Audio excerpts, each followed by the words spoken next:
Yo, okay, Hotep, Akwaba, bless up, greetings. This is for, yeah, Brother Gregory, and let's see if it works in this format here, and this means that I have to be exposed to more of the world and what I'm saying, uh, uh, coming at it this way.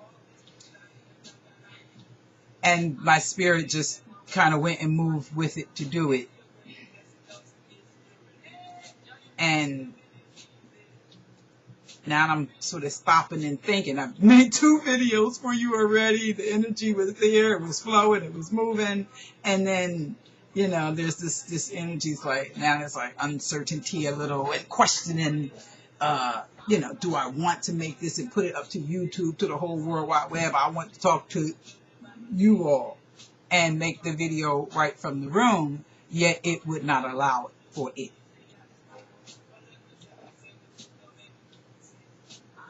And so I said, that's why I say that I am, with your comment about what my job is, and I certainly recognize that. Of course, with the other 2 videos, the flow was there and it was clear. But you see how stress and traumatic stress works?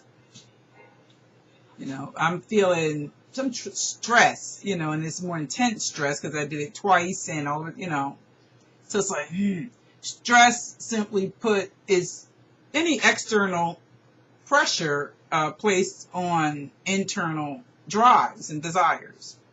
That external pressure that would hinder those drives moving in the way that they desire to move. Traumatic stress is stress that sort of not only hinders, but it also booms. It kind of like shuts you down. and it can only do that when you do not have sufficient resources to protect the self from getting shut down. So the external force not only sort of hinders movement of the spirit and the energy and the desires, it knocks it out, right? In a nutshell. And so I'm feeling the hindering of my goal and objective, which was to simply say what I wanted to say to you all, and you in particular, and the group, and be done, and not, but that didn't happen. So it's like, and because I've already experienced, because we live in the norm, any little thing sort of begins to be experienced as much bigger because the vat, if you will, is already full. So it's like the last pebble. You just keep adding another pebble and you start to have a spillover. And the spillover begins to look and sound like, a lot of, because it's the stress is a little more intense. And so the buildup is more intense. And so it begins to spill out and come out in a more disorganized and uncertain fashion. And, just like if you kind of get knocked, you kind of like, you're talking, but you may be stuttering a little bit, and there's more stunting because you're working to suppress the feeling. Because the feeling is a little bit of frustration. Yet I'm working to suppress that feeling and maintain focus, here, because in this cultural realm, feelings are not allowed. And so you cannot come at it, you need to get that out, but then you'll be accused of all kinds of stuff. So that's another thing. I'm here, I'm doing it, and here we go. Let's see if this works. So I said to my brother, and I'm going to maintain my anonymity with the group here at any rate. I am Abena, the recovering African who is enslaved in America, and who is a representative from the voices in the margins. I am also true to the cause of African liberation via unification and utilizing the tool of healthy and effective communications.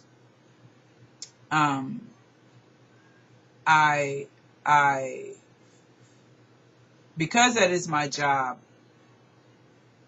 promoting, supporting, facilitating, encouraging, practicing, preaching, teaching, about trauma, traumatic stress, what it is, how it works, and working to implement the solution, which is healthy and effective communication first and foremost. And the first step is remembering and telling the truth about terrible events. And that's where our challenge comes in, because when you begin to remember and tell the truth about terrible events, you begin to feel angry, sad, scared, and you're not allowed to feel those things. And so you go back to working on suppressing that shit. And then you begin to behave in wacky ways because the feelings are all jumbled up in there. Anyway. In those last videos, I was clear. I said a few things. So that was one. Two, I also always acknowledge that I am a traumatized traumatologist, and that is what makes this such a job, because I'm also experienced the harm and the abuse, because I am a great spirit. You know, we are great spirits, right? And I encountered that violent opposition. And whenever, one of the first things that people are required when people experience, you know, traumatic stress, and we get, boom, knocked out, you get to a safe place. So you have to develop safety. And so, you know, I have to work to develop safety. And I've learned a lot over the years. And I will continue to forge forward, yet always proceeding with caution anymore, and learning to take breaks and develop and shore up my safety centers, and if you will. And so, I don't know, it was just, my spirit was so honored and touched with our dialogue and communication, and I wanted to come to you live and in person, the way we do here at africalive.com, in the recovery room of Racism Non-Anonymous. Why? Because racism in the lives of African descendants is not a secret. And with that, I'm going to end. This is the third one. And again, I'm not quite pleased with the fact that I'm making it and do it to YouTube first and have to go through this other stuff. And maybe it won't work. And if it doesn't work, then that's just it for tonight with it. So thanks for listening to me share. Thank you for sharing with me. And we'll keep it moving and keep the fire blazing. Peace.